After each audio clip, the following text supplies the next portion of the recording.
Connection is the energy that exists between two people when they feel seen, heard, and valued, when they can give and receive without judgment, and when they derive sustenance and strength from the relationship. Welcome to the Listen for Life podcast with Genevieve Richardson. Genevieve is a speech-language pathologist rehabilitating adults with communication challenges after a stroke or due to a neurological impairment. Get equipped with knowledge from experts in the field and professionals you need to know. We'll hear stories and experiences from others who are navigating life with aphasia. So, put your earphones in and take a walk outside. This isn't just a podcast.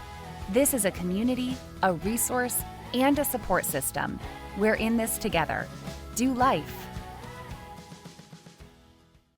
Welcome to this week's episode of the Listen for Life Aphasia Podcast. As it is February and it's Valentine's month, I think about connection. I think about my families where they've had a loved one who has had a stroke and they have aphasia. I wanted to return to some of my most popular episodes early on in this podcast, starting with episode 19 through episode 23. I had a series entitled Life After Stroke, and it covered topics such as resilience, building a life you love, how to ask better questions, that's an important one, embracing your new reality, and strengthening your marriage. What I wanted to do in this episode is grab a couple of pieces from those episodes to remind you that you are not alone on this journey. There are people that can help, people that can support you, and there's tips and strategies in this episode specifically that you can take home, that you can apply today. So let's jump into this episode. I hope you will listen all the way to the end. Enduring stroke can be a very isolating event. Not only does it physically limit a person's ability to communicate, but it also can psychologically damage a person's self-esteem. You lose your identity. As a result, many stroke survivors feel cut off from the world and even more so from their loved ones. If you have a loved one who has suffered a stroke, it is important to find ways to reconnect with them. It may seem daunting at first, but it's very important. Sometimes a stroke patient's recovery success will correlate directly to the support and encouragement they receive from loved ones. While it may feel like connection is the hardest or most vulnerable thing to give to your person after a stroke, it's actually the thing they need the most. The good news is connection fostered over time breeds new levels of relational equity and intimacy, and you can get there. Here are 4 tips. Tip 1, speak slowly and clearly. Many times, people who have suffered a stroke have difficulty understanding speech. So it's important to enunciate your words clearly and speak at a slower than normal pace. It's also important to speak face-to-face with your loved one, making sure that you're both giving each other your most focused attention. This will help to minimize communication misunderstandings that can occur. It's also important to think about how your loved one is learning to process new information. Clarity is helpful in this realm. Make sure to introduce the topic you want to discuss and start off slowly. Yes or no questions are an easy segue into feeling safe and communicating with each other. Once some of the groundwork is laid, you can start to sum up what you've discussed or agreed on and then move forward from there. Just the smallest amount of slowdown is just enough to help your person with aphasia understand. Pauses, slowing down just a little bit can really help to clarify and give your person just that little extra time to process. Let's move on to tip number 2. Take advantage of every form of communication. When we think about reconnecting with a loved one, our minds can automatically assume that verbal communication is the only way to create connection. However, the opposite is true, especially if your loved one suffers from aphasia, which can impair reading, writing, speaking, and listening. It's important to consider all forms of communication possible to reestablish connection. With this in mind, be cognizant of your facial expressions and gestures. More than 70% of communication is nonverbal. So even if your tone is measured and patient, but your body language reads differently, there's a high chance your person will catch onto the underlying message of frustration in your communication and shut down. Another form of communication that is often forgotten is active listening. Engaging active listening with stroke survivors is incredibly important. Since it may take your loved one more time to process and communicate their thoughts and feelings after their stroke, show you're engaged with active listening. Hang on their words. Stay engaged. Even ask them if it's okay to help them communicate by guessing the word they might want to say. Now, this goes on an individual basis. You really need to have that conversation with your person with aphasia, whether or not they want you to help them, or at what point do they want you to help them. Again, there is no one size fits all for communication techniques. So, to continue, active listening can show your loved one that regardless of the rate or medium they communicate with, you still value them deeply and want to understand where they're coming from. Bringing this trust back into your relationship will naturally help you feel more connected to your stroke survivor as you both navigate how to establish parts of your relationship. Tip 3, be patient. This is one of those no duh moments, but when you're in the moment and you're just surviving, you're just getting the next task done and moving forward, it's extremely challenging to be patient. It takes time for people to recover from a stroke, both physically and emotionally. So it's important to be patient with your loved one as they adjust to their new reality. Just because your loved one now communicates differently does not give you grounds to treat them differently. Many times, stroke survivors are hesitant to communicate with loved ones for fear of feeling frustrated, demoralized, or even made to feel like an infant. Be ready to be patient and speak to your loved one like an adult who is worthy of not only discussion, but also decision making. By highlighting the dignity in them, you'll automatically begin rebuilding a new relationship as you both adjust to what life after a stroke can look like. Try to avoid interruptions at all costs. Stroke survivors may take longer to process information, so be patient and give them time to respond. I would add to this physical touch when you're having a discussion that's important, something other than just the weather, for example.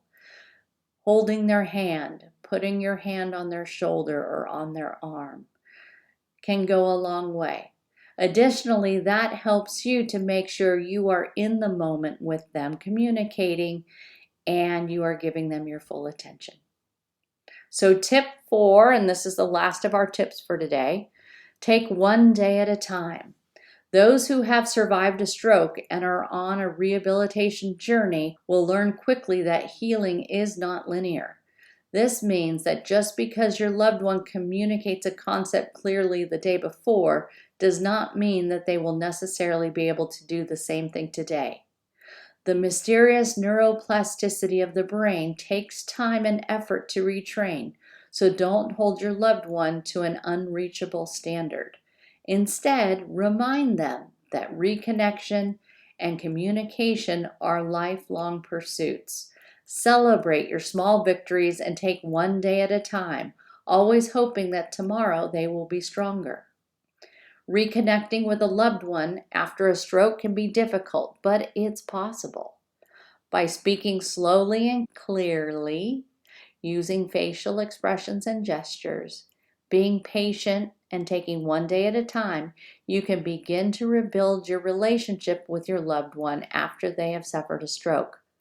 Once your connection with your loved one is reestablished, you'll both feel safer, less vulnerable, and more united as a team to take on the challenges lying ahead. So now that you've heard these 4 tips, how are you doing with connection? I challenge you to reflect for a moment on a scale of 1 to 10, 1 being the worst at connection and 10 being the best. Where are you right now at this moment? Reflect on the 4 strategies presented here and select one of them to improve starting immediately. I hope you were reminded of the tips you can use to reconnect with your person who has aphasia, whether or not they've had a stroke. So we're going to continue on with this episode, and we're going to talk about how to rebuild your marriage. Some of you may argue, I'm not married. I don't have a partner. These tips and strategies can be applied to any person in your life. I hope you'll continue listening and get what you can out of this part of the episode. Stroke can be a trying time for any marriage. Not only is it a health crisis, but it can also be an emotional and financial one as well. Suffering from a stroke has the ability to completely change your life, which will consequently affect your marriage. If your spouse has suffered a stroke, it's important to do everything you can to support them, both physically and emotionally, and work together to rebuild a healthy relationship. If things are difficult in your marriage now, don't be discouraged. They don't have to stay that way. Many people learn how to navigate stroke rehabilitation while strengthening their marriages. Here are a few tips on how to strengthen your marriage after stroke. The first step in strengthening your marriage after a stroke is to communicate openly and honestly with each other about your feelings, needs, and concerns. This is easier said than done, of course, especially when you're dealing with the stress of a health crisis. One of the most healthy things you can do for your marriage after a stroke is to grieve together. Regardless of what the future holds, it's important to recognize the differences in your new life. Instead of each of you grieving in isolation in the name of being strong for your partner, allow your mutual emotion to bring you together. Sharing raw, vulnerable moments in the midst of difficulty can not only be a bonding experience, but also help to get both partners on the same page. If one partner is ready to grieve and the other isn't, that's okay.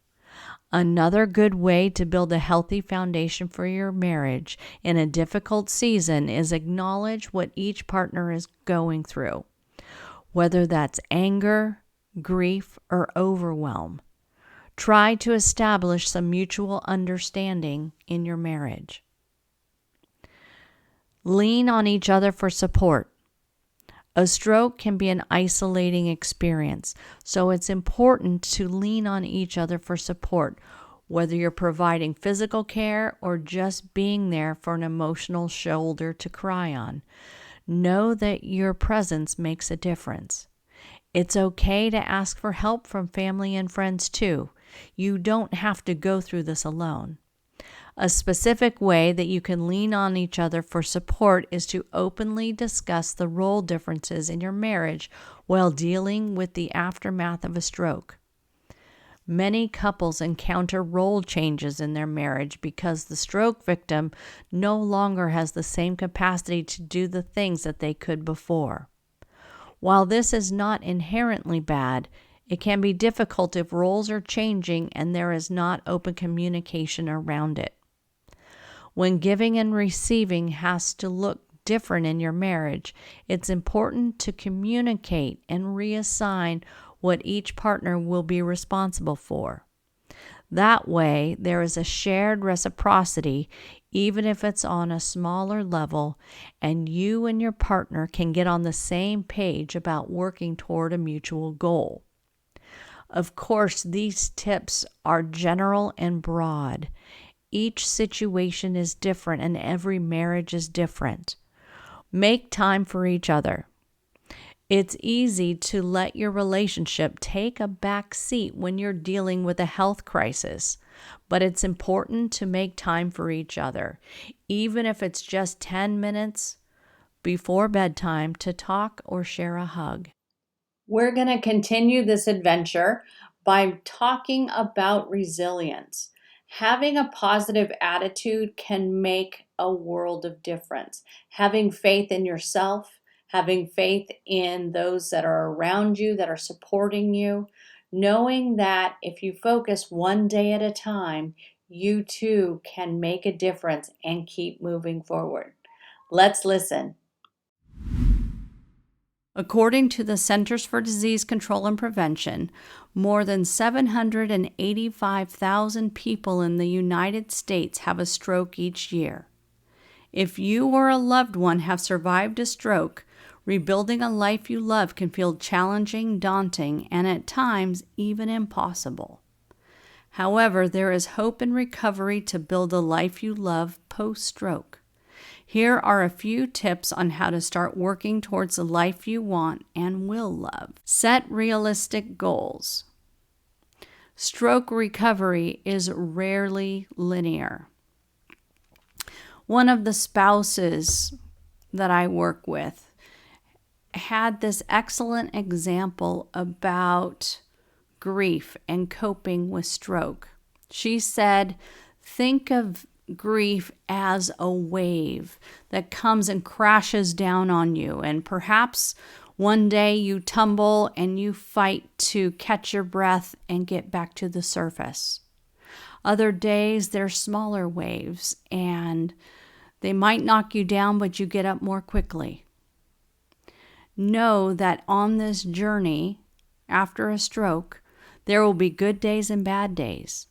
And such, it's important to set realistic goals for yourself so that you don't get discouraged when there are setbacks. Talk with your doctor or rehab team about what goals would be realistic for you, and then take things one day at a time, or even one moment at a time. If the only goal you have in your mind is to rebuild the life you love before your stroke, you will spend your rehabilitation journey frustrated and disappointed. Instead, realistically evaluate your situation and set SMART goals that will help you achieve a little at a time and gain traction towards larger, more life-changing goals.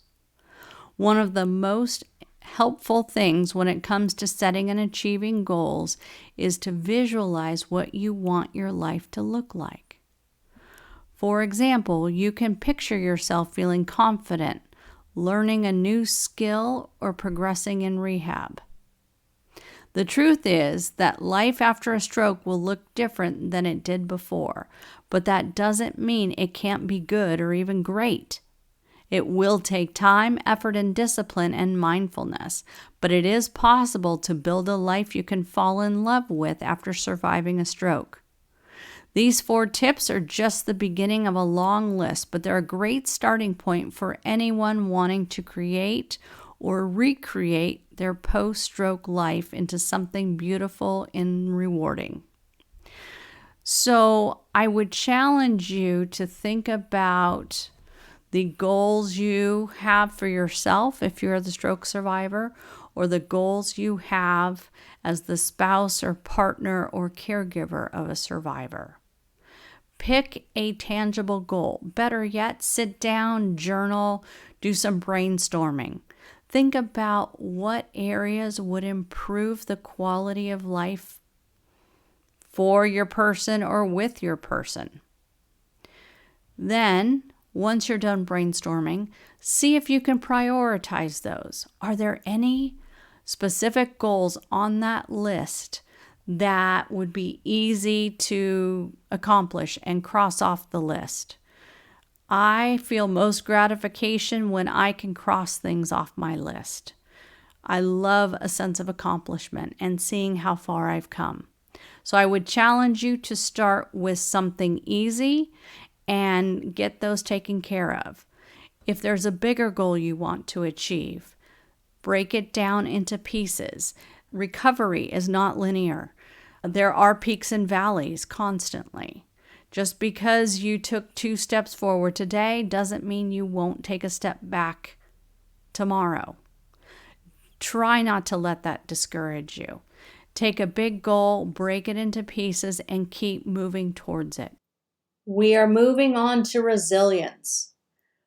There are 4 components that make up resilience: honesty, humility, flexibility, and patience.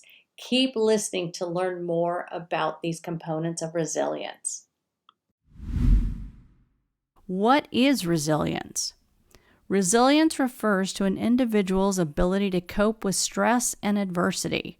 It is the ability to bounce back from challenges and setbacks. Many people assume resilience means that you never struggle or fall down. However, the opposite is actually true.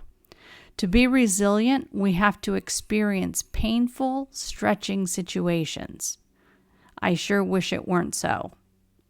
If you or a loved one has survived a stroke, there is hope in our ability to build resilience. The 4 components that make up resilience are honesty, humility, flexibility, and patience. Here's how to incorporate these elements of resilience into your recovery. The first is honesty. To build resilience after a difficult medical emergency like a stroke, it's important to be honest about the situation. While a stroke may bring unwanted change into your life or the lives of others, it's important to face the new reality that things are not the same. In many ways, stroke survivors must grapple with the fact that their bodies are not capable of what they used to be. Honest awareness of our capability and situation can be incredibly uncomfortable and discouraging at first. However, it is totally necessary to be honest about the ways your life has changed and how you feel about it. This first step is key to creating an effective plan to fight difficulty and suffering. Begin by acknowledging the changes that a stroke has brought to you or your loved ones' lives. While this is painful, the sooner you're able to look at your current situation with honesty, the quicker you can accept it and begin working to build your resilience in the midst of difficulty. Recognizing our weakness is a pivotal step to developing resilience. Another key component of resilience is humility, which essentially boils down to the willingness to look bad, silly, or unable. Many people do not develop a strong sense of resilience in the midst of life's challenges because they refuse to accept that a key part of resilience is sacrificing a positive image of ourselves. To develop resilience, you must accept that there are many things that you or your loved one that survived a stroke will not be able to do.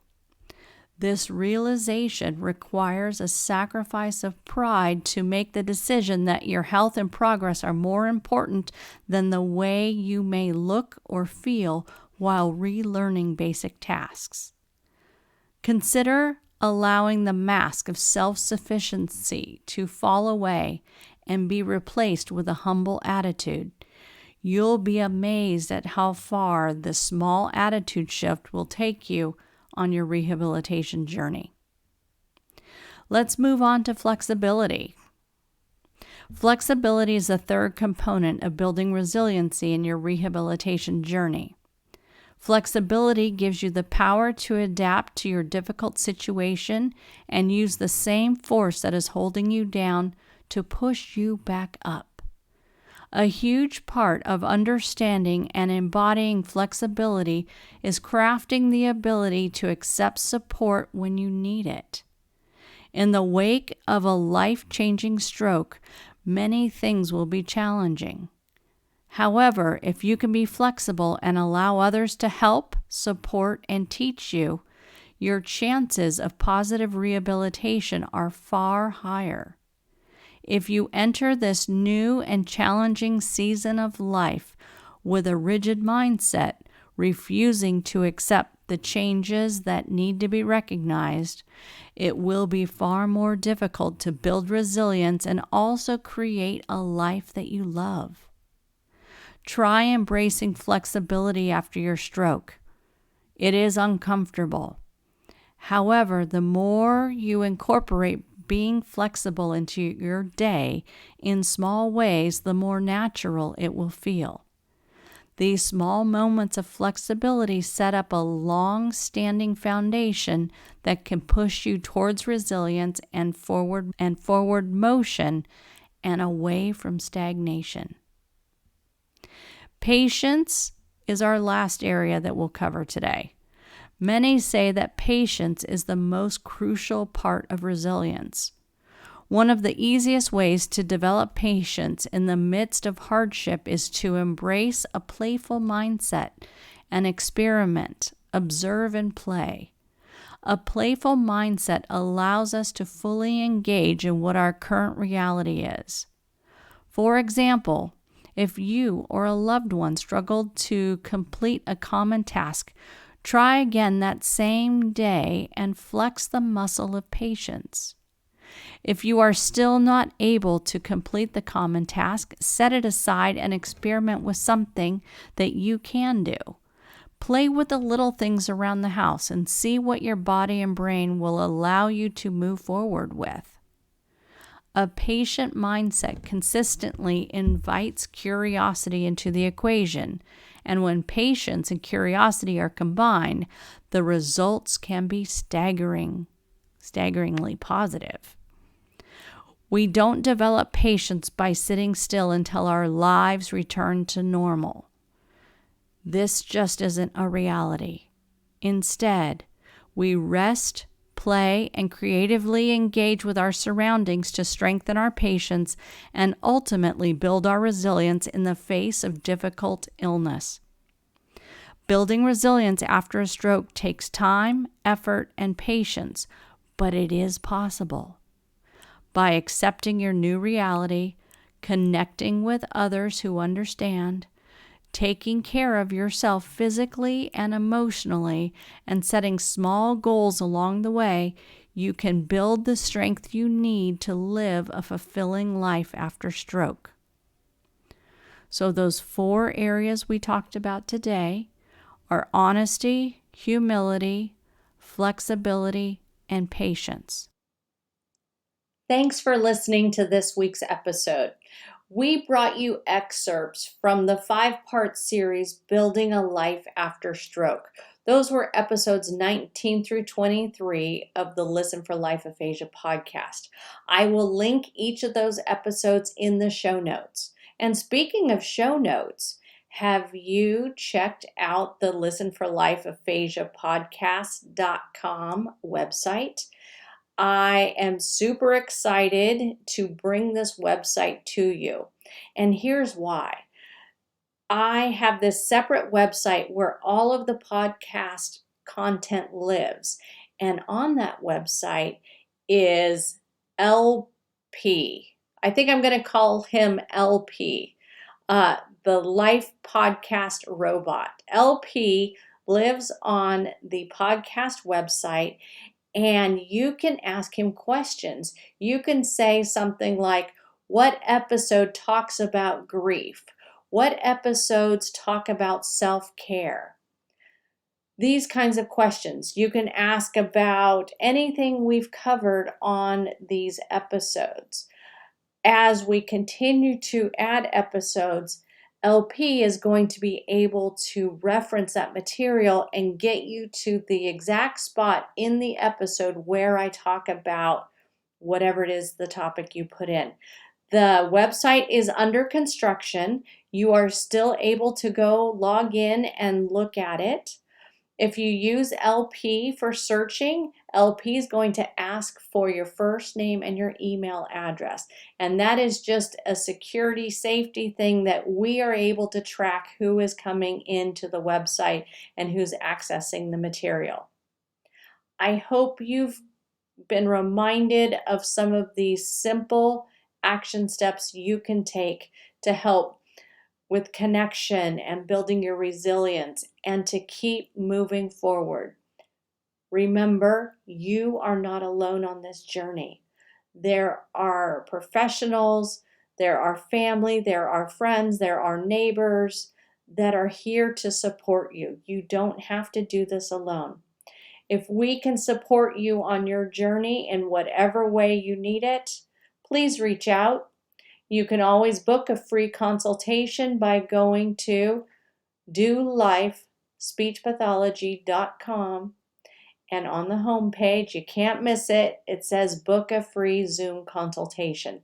I am more than happy to speak to any of you at any time. Have a wonderful day, and we'll see you next time.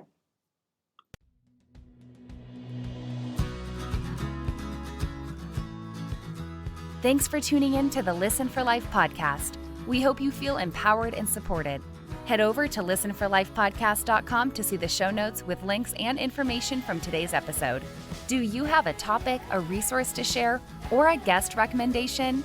Inquiring minds want to know. Let us know in the comments section. Wishing you a fabulous week.